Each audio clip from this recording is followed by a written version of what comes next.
গরম, ফু করো ফু করো ফু করো, ফু করে খাও।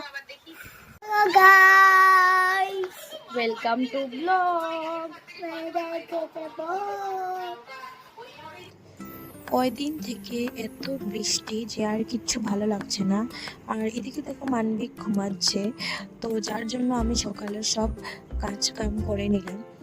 আর কাজ কাম করে তো স্নান করে আমি সকালের জলখাবারটা খেয়ে নিলাম। তারপর মানবিক আজকে অনেক লেটে উঠলো, প্রায় 10:45। তো 10:45টায় উঠায় ওকে আর বেশি কিছু খাওয়ালাম না, 2টা বিস্কুট আর একটু দুধ খাওয়ালাম, কারণ ও সকালে ঘুম থেকে উঠে কিছু খেতে চায় না।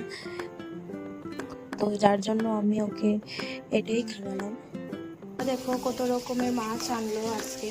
তো আমি বলেছিলাম তোমাদের দাদাকে মাছ আনতে, কারণ বড় মাছ কালকের জন্য, কালকে রান্না করব। আর এই শিং মাছ মোনা আর ও খাবে। আর এখানে দেখো মকা মাছ আছে, এটা দিয়ে 2টা তরকারি হবে।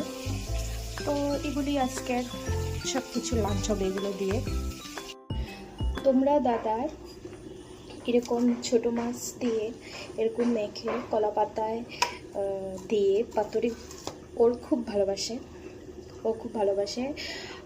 আমি যেখানে বিয়ে করেছি তারা তো নোয়াখালী, তো তাদের পাতুরিটা খুব ফেমাস, তারা খুব ভালো পায় তারা পাতুরি। তো যাই হোক, পাতুরি কলা পাতায় আমি বানাতে পারি না, কারণ আমরা ছিলাম সিলেটি, আমি পাতুরি বানাতে পারি না। তো এরকম মেখে মেখে আমি কড়াইতেই দিয়ে দিই। আর মানে এরকম মেখে কলাপাতা দিয়ে এরকম দিয়ে কলাপাতাটারে বন্ধ করে তারপর তুমি একটা তাওয়াতে সেঁকতে লাগে। আমি আমার শাশুড়িতে করতে দেখেছি, কিন্তু আমি বানাতে পারি না বলে তোমাদের দাদা আর বলেও না এরকম পাতুরি খাবে বলে। তো এরকম করে দিলে ও খায়।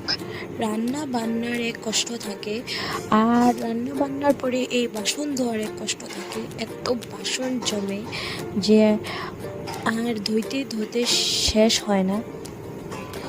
তো রান্না বান্না করে বাসন তো আর এরকম রাখা যায় না। তো এখানেই আমি আজকে আমার মিনি ব্লগটা শেষ করলাম। তো থ্যাংক ইউ।